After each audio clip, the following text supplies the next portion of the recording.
ते नमः बर्हापीडाभिरामं मृगमदतिलकं कुण्डलाक्रान्तगण्डं कञ्जाक्षङ्कम्बुकण्ठं स्मितसुभगमुखं स्वाधरीनस्तवीनुं श्यामं शान्तं त्रिभङ्गं रविकरवसनं भूषितं वैजयन्ता वन्दे वृन्दावनस्थं युवतिशतवृतं ब्रह्मगोपालवेशं तप्तकाञ्चन गौराङ्गी राधे वृन्दावनेश्वरी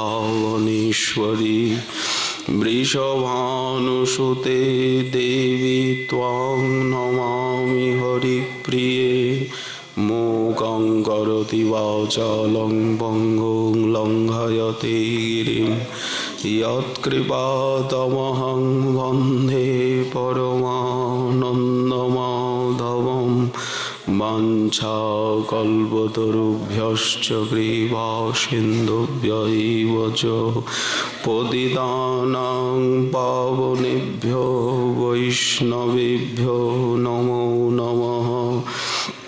हरि भक्ति पराजी च हरिनाम परायणा दुर्वृत्ता वा सुवृत्ता वा तेषां नित्यं नमो नमः। नमो धर्माय महते नमः कृष्णाय वेधसे ब्राह्मणेभ्यो नमस्कृत्य धर्मान् वक्ष्ये सनातनान् नारायणं नमस्कृत्य नरं चैव नरोत्तमं देवीं सरस्वतीं व्यासं ततो जयमुदीरये।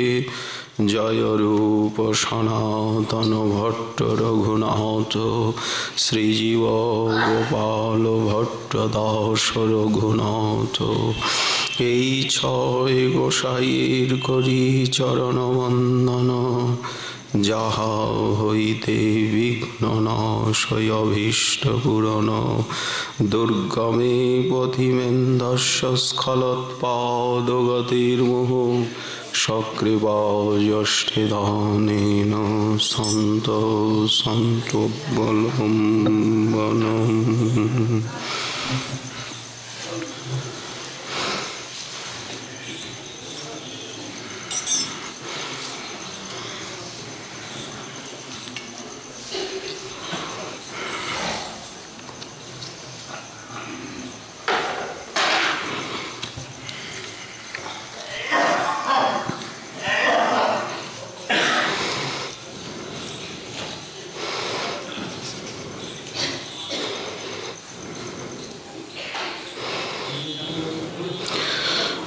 সর্বমাধুর্যসারাণি সর্বাদ্ভুতময়ানি চ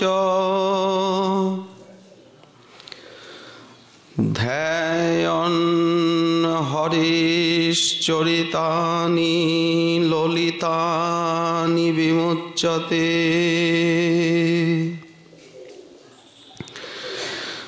কলিযুগ পাবনাবতার প্রেম পুরুষোত্তম স্বয়ং ভগবান পরতত্ত্ব সীমা শ্রী শ্রী শ্রীকৃষ্ণ চৈতন্য মহাপ্রভুর পরম অন্তরঙ্গ প্রিয় পার্ষদবর্য বিশ্ব বৈষ্ণব বরেণ্য চূড়ামণি অস্মৎ সম্প্রদায় আচার্য চরণ জগদ্গুরু শ্রীল রূপ গোস্বামী পাদ তার শ্রী শ্রী ভক্তি রসামৃত সিন্ধু নামক মহাগ্রন্থে পূর্ব বিভাগ সাধন ভক্তি লহরীতে 64 ভজনাঙ্গের বর্ণন প্রসঙ্গে শ্রীপাদ 46তম অঙ্গটি বললেন ধ্যান। এই ধ্যান রূপ, গুণ, ক্রীড়া এবং সেবাদির সুষ্ঠু চিন্তন। কারণ ভবরোগের মূল হেতুই হচ্ছে অনাদি কৃষ্ণ বিস্মৃতি। এই বিস্মৃতিকে দূর করবার জন্য স্মৃতির প্রয়োজন। যতক্ষণ ধ্রুবানুস্মৃতি সমাধি স্তরে গৌড়ীয় বৈষ্ণব উন্নীত না হচ্ছেন, ততক্ষণ পর্যন্ত এই যে ত্রিতাপ, এই ত্রিতাপের হাত থেকে সম্যক অব্যাহতির কোনো উপায় নেই। তো এই স্মরণাঙ্গই গাঢ়তর হয়ে ধ্যান নামে রূপায়িত হয়। বিশেষত রূপাদি চিন্তনম ধ্যানম। রূপ, গুণ, ক্রীড়া এবং সেবাদির ধ্যান। এই রূপের ধ্যানের ভিতরে সর্বপ্রথম চরণ চিহ্নের ধ্যান। গতকাল যে আমরা আলোচনা করে এসেছি, কপিল দেব মাতা দেবভূতিকে ধ্যানেরই বর্ণনা দিয়েছেন। সঞ্চিন্তয়েদ ভগবত চরণার বৃন্দম ধ্বজা বজ্রাঙ্কুশ সররুহলাঞ্ছনাঢ্যম উত্তুঙ্গ রক্ত বিলসন নখচক্রবালম জ্যোৎস্নাভিরাহতমহদ হৃদয়ান্ধকারম। সেই চরণের যে নখচন্দ্র চন্দ্রিকা, সেই চন্দ্রিকার যারা ধ্যান করবেন, পদনখ চন্দ্রগণ তালে করে নরতন নূপুরের ধ্বনি যার গান। গোবিন্দের শ্রীচরণের যে 10টি নখ, তাই যেন একটি এক একটি চন্দ্র। কোন ছাড় আকাশের চন্দ্র? ওই নখচন্দ্রের ছটার কাছে।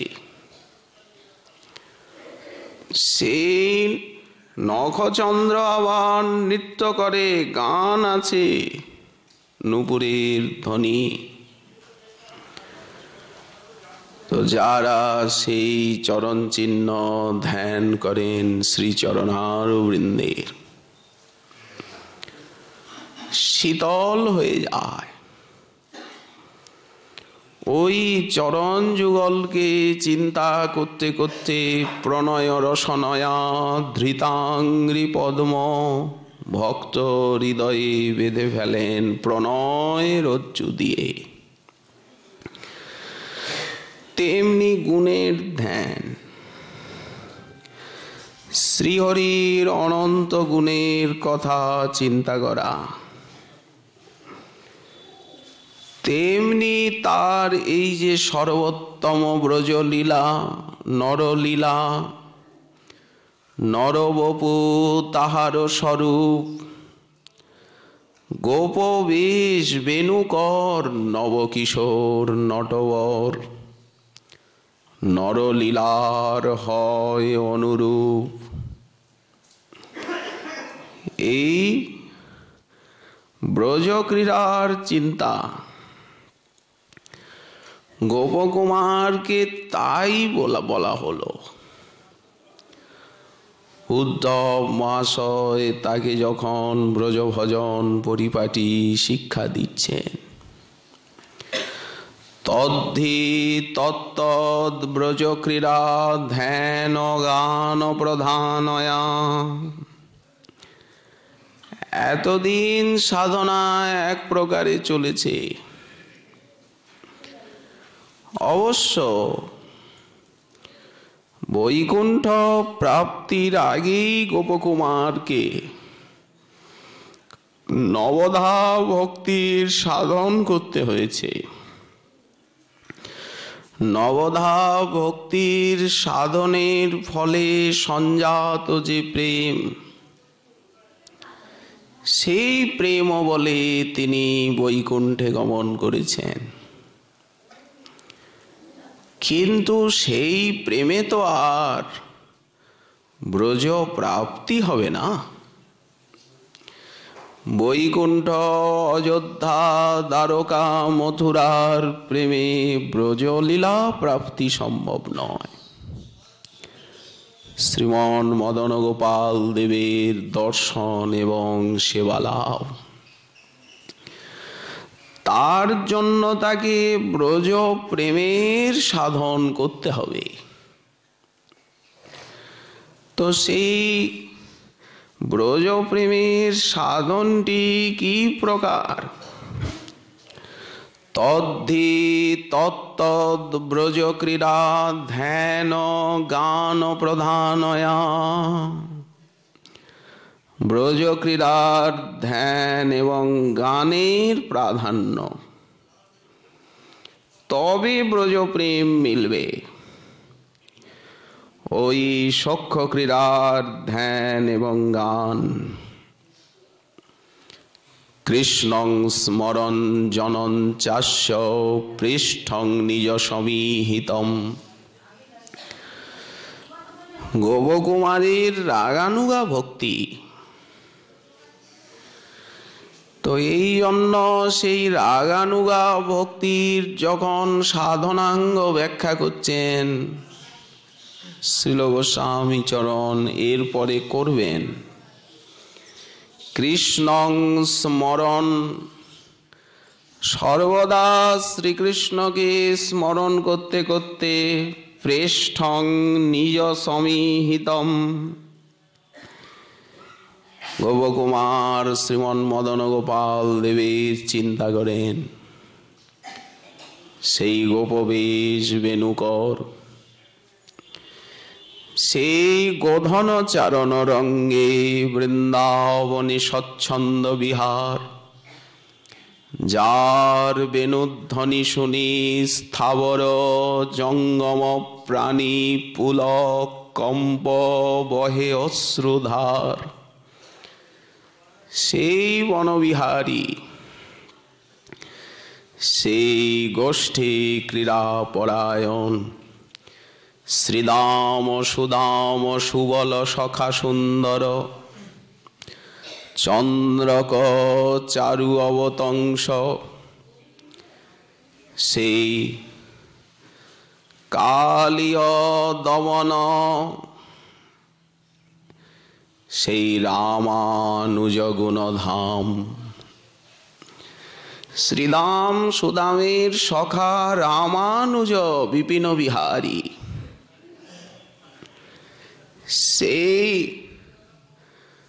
গোষ্ঠে নানা রঙ্গে ক্রীড়া পরায়ণ চঞ্চল চপল শ্রীমন মদন গোপাল দেব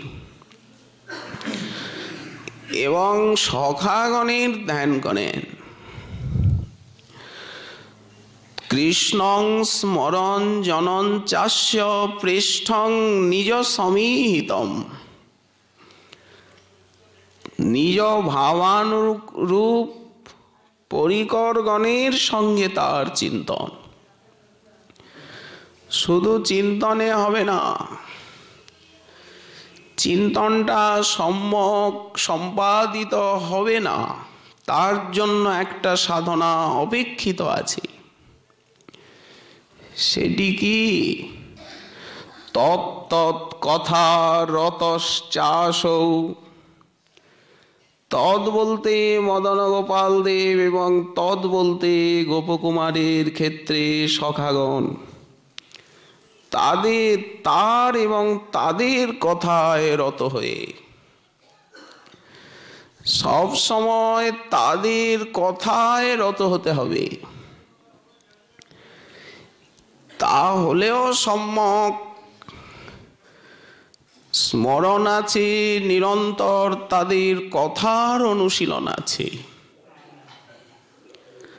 আরো কি কিছু করবার প্রয়োজনীয়তা আছে? বললেন আছে। এই লীলাস্থলীকে আশ্রয় করে এই দুইটি সাধন অনুষ্ঠিত হবে। তবে কুর্যাদ বাসং ব্রজে সদা, ব্রজে বাস করি রাগানুগা হইয়া স্মরণ কীর্তন করো। এ নিখিল কাল করহ যাপন, উপদেশ সার ধরো। সমগ্র গোস্বামী গ্রন্থের সার উপদেশ। কৃষ্ণ নাম রূপ, উপদেশামৃত শ্রীরূপ গোস্বামী পাদ। কৃষ্ণ নাম রূপ, নাম রূপ গুণ লীলা, এই চার নিয়ে সাধন আর ধাম। কৃষ্ণ নাম রূপ গুণ সুচরিত, সুচরিত বলতে লীলা। এই যে বলছেন লীলার ধ্যান বা ক্রীড়ার ধ্যান, পরম যত্ন করি। যত্ন কেন করতে হবে? বিনা যত্নে হবে না। না, যত্নাগ্রহ বিনা ভক্তি না জন্মায় প্রেমে। অনাদিকাল থেকে মায়াবদ্ধ জীব, মনটা বারবার বিষয়ের দিকে ছুটে যায়। একটা মিনিট মন অভিষ্টে চিন্তনে রাখা যায় না। চেষ্টা করলে পরে বোঝা যায় কত কঠিন। বলা তো সহজ, কিন্তু করা যে কত কঠিন। যারা করতে চেষ্টা করেন তারা বোঝেন। তাই পরম যত্ন করি। রসনা মানসে করহ নিয়োগ। দুইটি ইন্দ্রিয় দিয়ে আমাদের মুখ্য সাধনা। রসনা, কৃষ্ণ নাম কৃষ্ণ কথা রসনায় জীবটা যাতে নড়ে, ও বন্ধ না হয়, নড়ুক, আর মনটা চলুক। মন না দাঁড়ায়,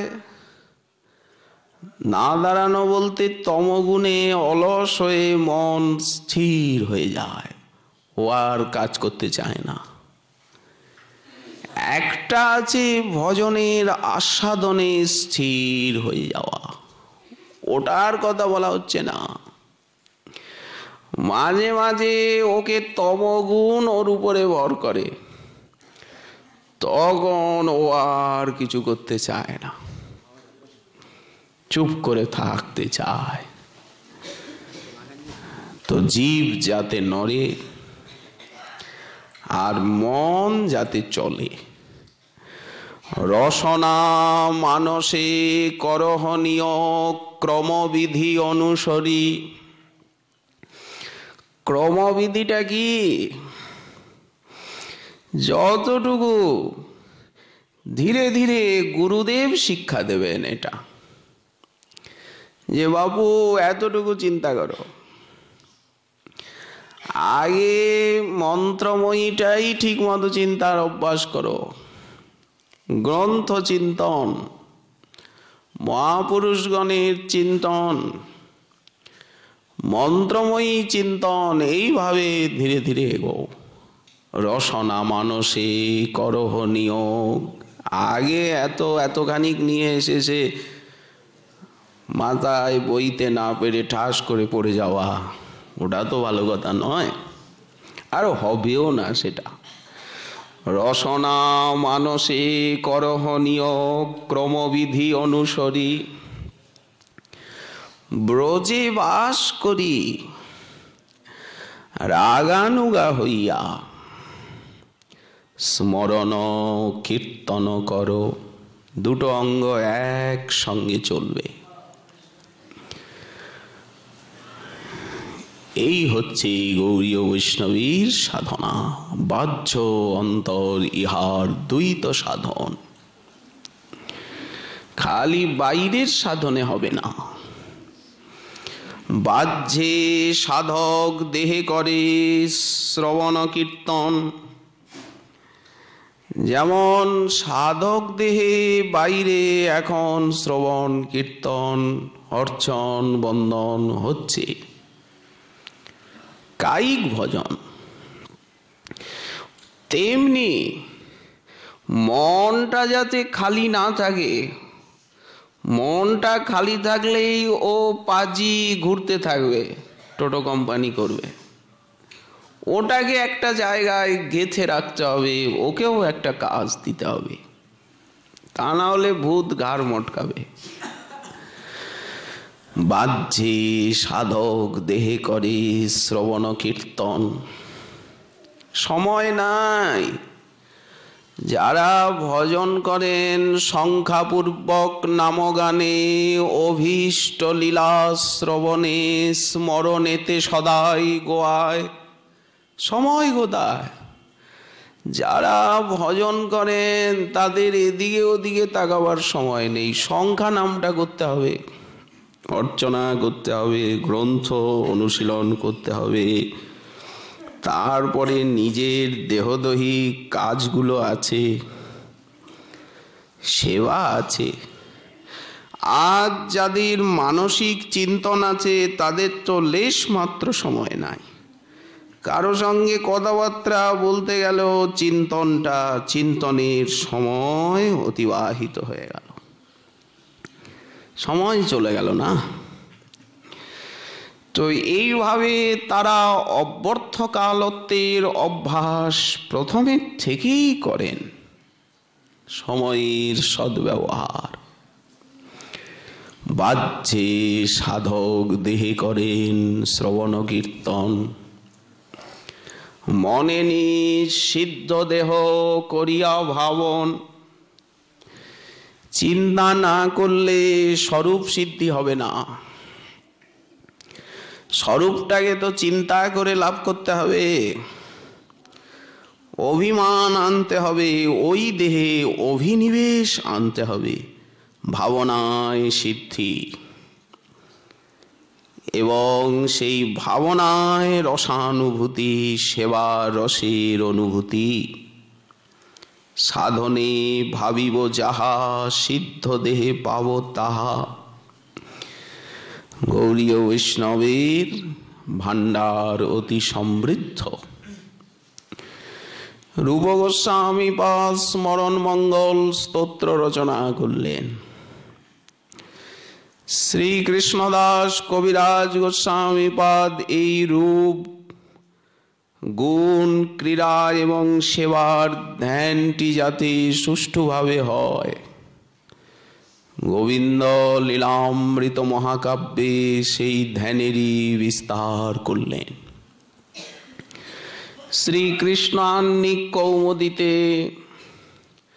শিবানন্দ সেনাত্মজ মহাপ্রভুর পদাঙ্গুষ্ঠ অবলেহি মহাকবি কর্ণপুর, তিনিও এই নৈমিত্তিক লীলার বিস্তার করলেন।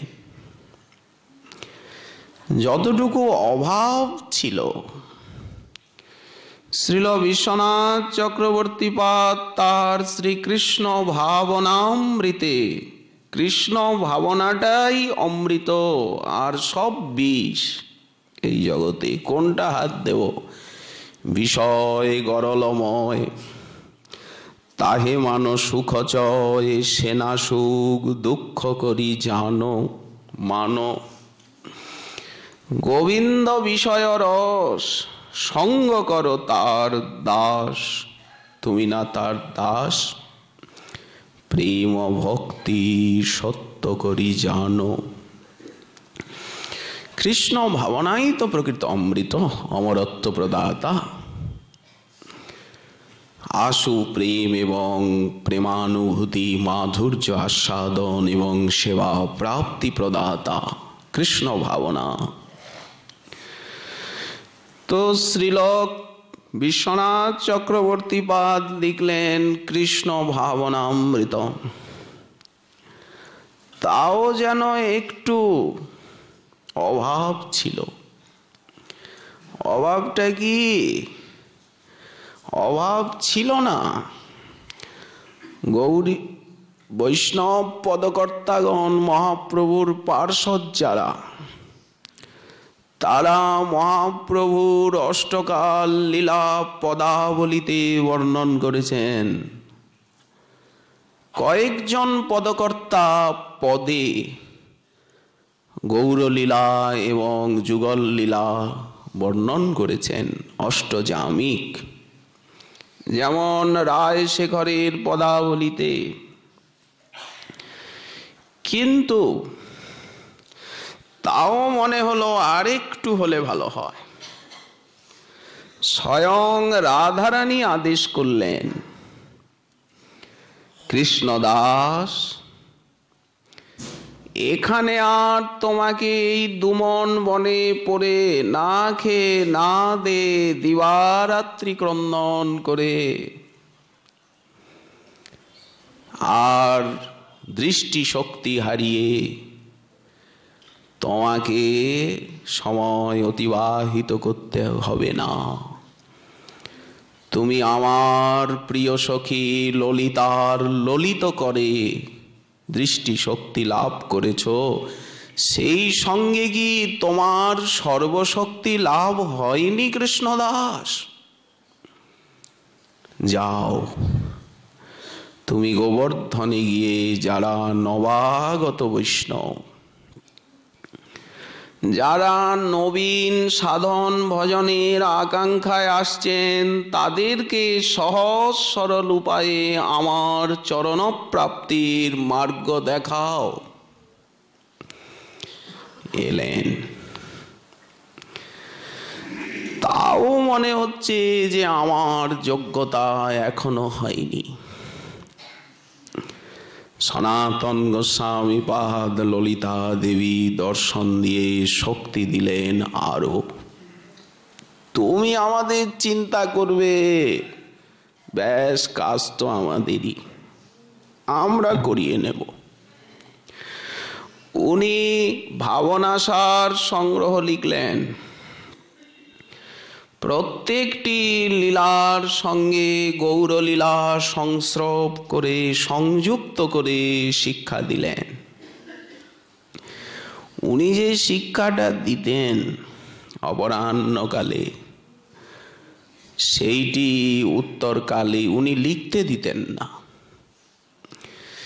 নিজে সমগ্র গোস্বামী গ্রন্থ চয়ন করে করে ভাবনা সার সংগ্রহ, ভাবনার সার সংগ্রহ, আবার নিজে প্রার্থনামৃত তরঙ্গিনীতে গৌরলীলা এবং শ্রী বৃষভানুনন্দিনীর নিত্যলীলাকে পদচ্ছন্দে লিখলেন। আবার বিধিগণ গ্রন্থ প্রণয়ন করলেন। গৌড়ীয় বৈষ্ণব কিভাবে ব্রাহ্ম মুহূর্তের থেকে মহানিশা অবধি তাদের নিত্য দৈনন্দিন কৃত্যগুলি করবেন। কিভাবে তারা দিন যামিনী অতিবাহিত করবেন, তার জন্য একটা বিধিগণ গ্রন্থ প্রণয়ন করলেন, সাধনামৃত চন্দ্রিকা। সাধনা হচ্ছে অমৃতময় চন্দ্র, সেই সাধনারূপী অমৃত চন্দ্রের ছটা এটি জ্যোৎস্না, তাই নাম দিলেন সাধনামৃত চন্দ্রিকা। নিজে আবার সংস্কৃতটাও লিখলেন, নিজে পদ্মানুবাদ করলেন। আবার অষ্টকালের উপরে উনি প্রার্থনামৃত তরঙ্গিনী লিখলেন। প্রতিদিন অপরাহ্নকালে শিক্ষা দিতেন। তো ওই সেদিন উনি খুব কাঁদছিলেন না, ওই যে নবাগত সাধু, ওনারই আনুগত্যে এসে ভজন সাধন করে। বাবা কাঁদছ কেন? আজ সারাদিন ভজন একটুও হয়নি। কেন? কোনো অপরাধ আদি হলো নাকি? কোনো অন্তরায় বাধা এসে গেল? অনর্থ? বাবা তেমন কিছু নয়। অপরাধ হবে বলে তারা তো জনসম্পর্কেই যান না। কি জানি কোথায় কার কাছে অপরাধ হয়ে যাবে, তো ভজন স্ফূর্তি বন্ধ হয়ে যাবে। একটাই তো মন, দোষ দিয়ে তো নেওয়া যায় না। বাবা সেসব কিছু নয়, আপনার কৃপায় আজ সকালবেলা ঈশ্বরীকে স্নান করিয়ে যখন সেই মহাভাবময়ীর শৃঙ্গার করা হচ্ছে, তখন হস্তে বলয় পরাতে গিয়ে স্বামিনীর সেই হস্তের মাধুর্য এমন ভাবে হৃদয়ে আবির্ভূত হলো, স্ফূর্তি কৃপা। মনটার ওখানে থেকে সরাতেই পাচ্ছি না, শুধু হাতটাই দেখছি। সারাদিন শুধু হস্তই ঈশ্বরীর চোখের সামনে ভাসছে। ফলত অন্য সেবাগুলো চিন্তা করতে পারা যায়নি। আজ কি কষ্ট, কি ব্যথা! স্বামিনীর আরো তো সেবা, নন্দীশ্বরে নিয়ে যেতে হবে রন্ধনা আদি, সেসব তো আর চিন্তা করতে আজ পারিনি। মনটা সরাতেই পাচ্ছি না। বাবা বললেন, তোমারই আজ এতদিন পরে প্রকৃত ভজন হয়েছে। এইভাবে মনটি অভীষ্টের মাধুর্যে সংলগ্ন হওয়াই হচ্ছে সাধনার লক্ষ্য। রসির ভজন, আস্বাদনের ভজন, রূপে গুণে ডগমগি, অভীষ্টের রূপে গুণে চিত্তটা ডগমগ ডগমগ করবে, আনন্দে আত্মহারা। তবে তো অনুরাগ আসবে। আস্বাদনের থেকে, আনন্দানুভূতির থেকে আসবে অনুরাগ, আকর্ষণ। ভজন ভজনের দিকে ঠেলে দেবে। পূর্ব পূর্ব ভজন পর পর ভজনের কারণ হয়। সদা হব অনুরাগী, বসতি করিব সখীর মাঝ। বৃন্দাবনে দুহুজন, চতুর্দিকে সখীগণ, সময় বুঝিয়া রস সুখে। এইটি বৃন্দাবনের সম্পত্তি, এই রহস্যময় রসভজন। সখীর ইঙ্গিত হবে। বৃন্দাবনে বাস করে যদি ওই দেহদৈহিক কর্মেই সারাদিন কেটে গেল, হরিনাম হরি কথায় হরিচিন্তনে মনটাকে নিবিষ্ট না করা গেল, তাহলে ব্রজবাস অনেকাংশে বিফলই হলো। তাই বৃন্দাবনে দুজন চতুর্দিকে সখীগণ সময় বুঝিয়া রস সুখে, সখীর ইঙ্গিত হবে চামর ঢুলাবো কবে, তাম্বুল যোগাবো চাঁদ মুখে। এই যে মধ্যাহ্ন সময় কেটে গেল, আহার নিদ্রায়, কই কোনো চিন্তাই তো হলো না। অনন্ত মাধুর্যময় যে মধ্যাহ্ন লীলা, সেবা চিন্তন কিছুই তো মনের ভিতরে এলো না। এই গৌরীয় বৈষ্ণবীর ক্রীড়ার ধ্যান, সেবার ধ্যান। অনেকে কুতর্ক করেন যে হ্যাঁ, মনে মনে তুমি খাও না, তোমাকে মনে মনে দিলে হবে, তুমি মনে মনে খাও, ঠাকুরকে খালি মনে মনে দেওয়া। বলেন কিনা অনেকে। ত্যাগী বৈষ্ণব যারা, তারা বাইরে কোথায় পাবেন? বাইরে জোগাড় করতে গেলে তো অর্থের প্রয়োজন। অর্থ কোথায় পাবেন? অর্থটা তো রজগুণ। তো এই জন্য মনে নিষিদ্ধ দেহ করিয়া ভাবন, রাত্রি দিন চিন্তে ব্রজে রাধা কৃষ্ণের সেবন। মহাপ্রভু যে বললেন, ব্রজে রাধা কৃষ্ণ সেবা মানসে করিবে। সর্বোপরি হচ্ছে এই মানস সেবা, কৃষ্ণ সেবা সদা কার্যা। জীবের স্বরূপগত ধর্মটা কি? দাসের কার্যই হচ্ছে কৃষ্ণ সেবা। সেবা না করার জন্যই তো এই কারাগারে এসে আর এত দুঃখ পেতে হচ্ছে। সেবায় মনটা ডুবলে ধীরে ধীরে মায়া আপনি বাপ বাপ বলে পালাবে। কারণ জীব এখন স্বরূপে প্রতিষ্ঠিত হয়েছে। সেবা যে জীবের স্বরূপানুবন্ধী কর্তব্য। সেবা না, সেবার অভিলাষ মাত্রেই জীব ধন্য কৃতার্থ হয়ে যায়। তাহলে সেবায় কি না হবে? কৃষ্ণ সেবা সদা কার্যা মানসী সা পরামতা। মানসী সেবাটা আবার পরা সর্বোপরি। বাইরে ঠাকুরকে কতটুকু আর সেবা করা যায়? সেই উপচার উপহারই বা কোথায়? মনে অনন্ত উপচারে তার সেবা, বহুমুখী সেবা মনের দ্বারা যেটা হয়।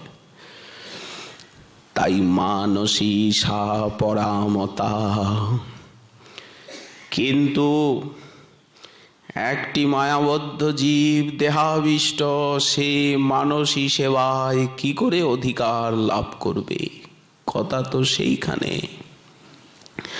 বললেন তদর্থম, সেই মানস সেবার অধিকার আনবার জন্য তদর্থং তনুবিত্তজা, দেহের দ্বারা সেবা।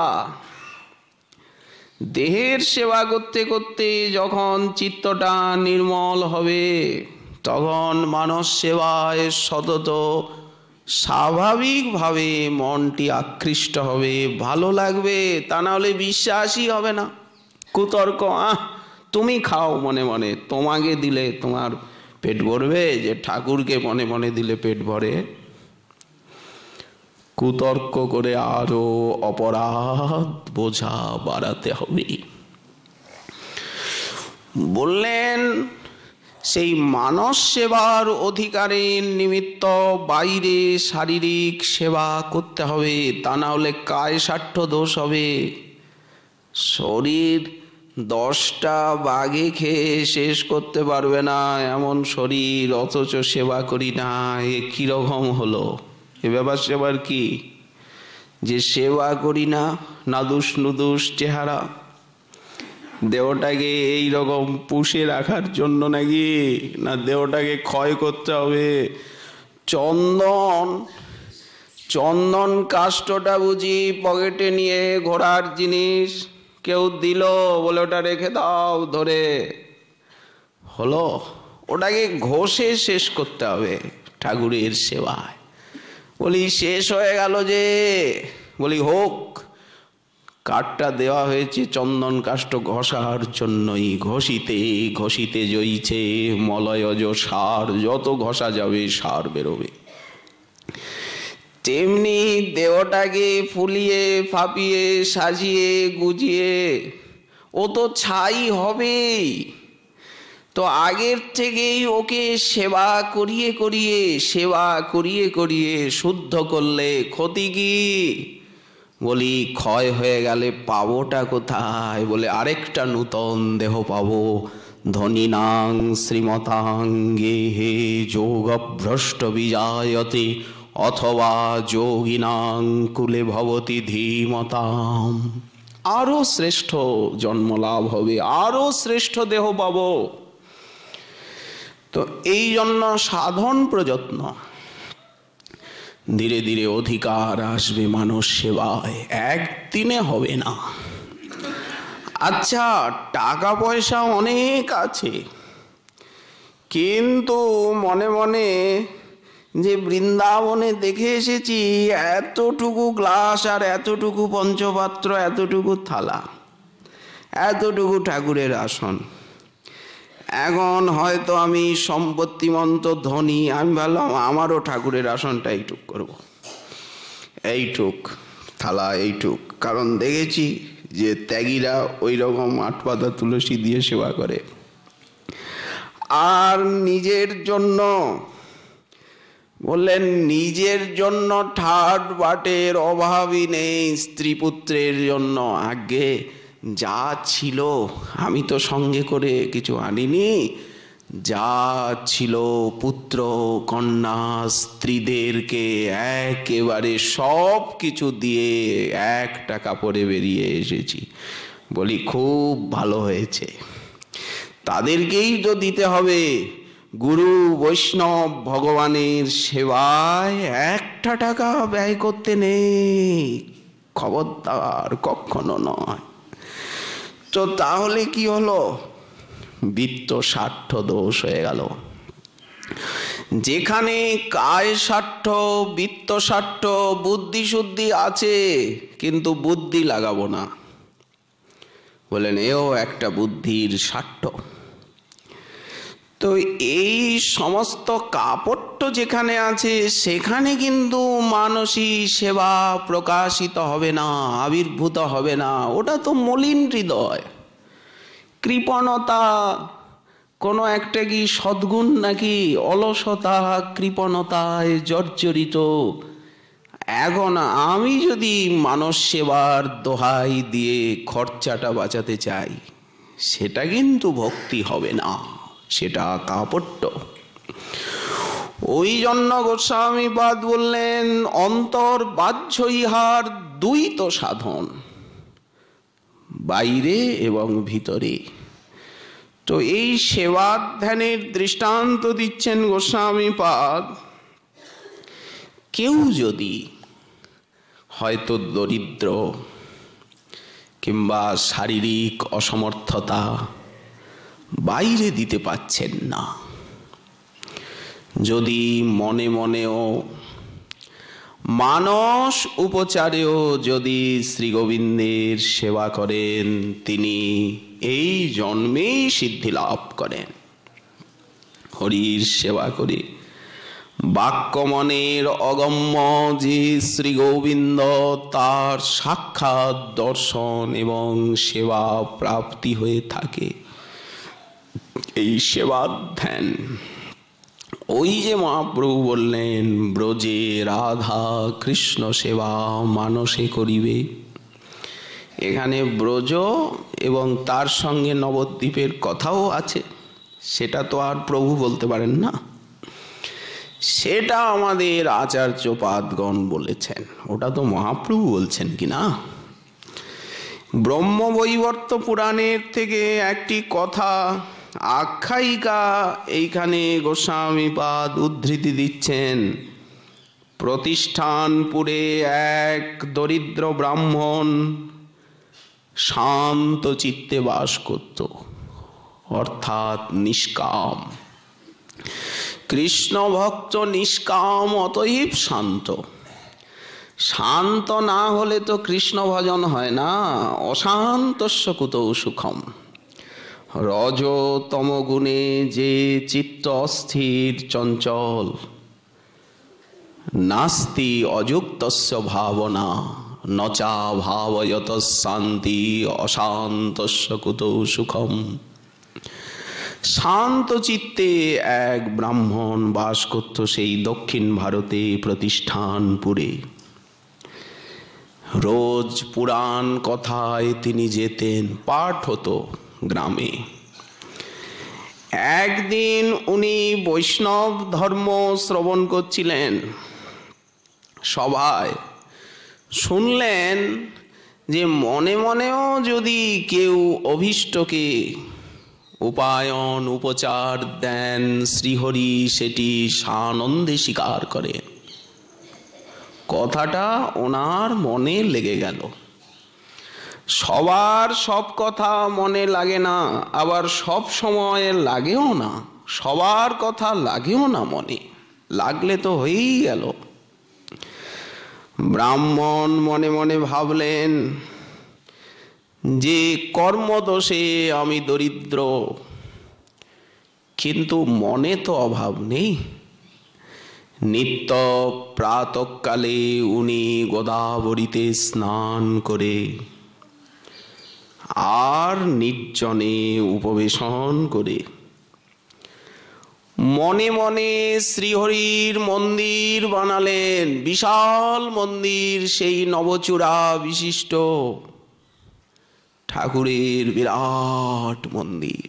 বাইরে কিছু না, গাছের তলায় বসে গোদাবরীর পারে একটা উদ্যানে নির্জনে বসে উনি আসন করে ধ্যান করছেন। বিশাল মন্দির বানালাম। আর রত্ন সিংহাসনে সেই মণিময় প্রতিমা। তারপরে উনি কোটি বন্ধন ভালো করে কাপড়টা কোমরে বেঁধে এইবার সোনার ঝাড়ু নিয়ে লেগে গেলেন মন্দির মার্জনে। আতর জল, চন্দন জল সিঞ্চন করছেন। তারপরে সোনার রূপার ঘটে করে গঙ্গা, যমুনা, সরস্বতী, নর্মদা, সিন্ধু, কাবেরীর জল, সর্বতীর্থের জল মনে মনে নিয়ে এলেন। ঠাকুরের অভিষেক হবে, পূজার দ্রব্য জোগাড় করছেন। সোনার থালি, সোনার বাটিতে চন্দন, নানা রকম পুষ্প, মালা, ষোড়শ উপচার মনে মনে সাজাচ্ছেন। এইবার ঠাকুরের অভিষেক হবে। পঞ্চগব্য, পঞ্চামৃত, সর্বৌষধি, মহৌষধি, সহস্রধারা, তীর্থবাড়ি, কত সেই গোলাপ জল, চন্দন জলে ঠাকুরকে স্নান করাচ্ছেন। শেষে মহারাজ উপচারে ঠাকুরকে শৃঙ্গার করে অলঙ্কার আভূষণ পরিয়ে চন্দনাদির চর্চা দিয়ে চন্দন, গন্ধ, তুলসী, তেমনি পুষ্প মালিকা আদি অর্পণ করে ঠাকুরের যে ভোগ লাগাচ্ছেন, 56 ভোগ, 36 ব্যঞ্জন, রাশি রাশি ভোগ। আরো তাম্বুল সমর্পণ, আরতি, প্রদক্ষিণ, প্রার্থনা, ঠাকুরের শয়ন অবধি। এইভাবে নিত্য মানসে সেবা চিন্তন করে ব্রাহ্মণ এইবার গৃহে গমন করে নিজের দেহদৈহিক কাজ করেন। বহুকাল এইভাবে সাধন করতে করতে সিদ্ধি এসে গেল। এমন একটা আবেশ এসে যায়, ওই যে উনি গোদাবরীতে স্নান করে আর নির্জনে বৃক্ষতলে বসে যে ধ্যান আরম্ভ করেন, এখন উনি দেখতে পান, মন্দির দেখছেন, বিগ্রহ দেখছেন, প্রত্যেকটা চিন্তনীয় বিষয় ওনার চোখের সামনে ফুটে ওঠে, এত আনন্দ পান। এই সিদ্ধি এসে যাচ্ছে। যখন চিন্তাটা প্রগাঢ় হয়, তখন সেই চিন্তনীয় বিষয়গুলি নয়ন সম্মুখে আপনা আপনি ফুটে ওঠে। স্ফূর্তি, এমন একটা অভিনিবেশ এসে যায়, তখন ওটা না করলেই প্রাণ ছটফট ছটফট করে যে আজ কি যেন হয়নি, আজ কি যেন একটা অভাব অনুভব হচ্ছে। শ্রীমন মহাপ্রভুর কৃপা হলে আগামীকাল আবার রইল এ বিষয়ে আশা আলমের আকাঙ্ক্ষা। আজকে আমাদের ভাগবত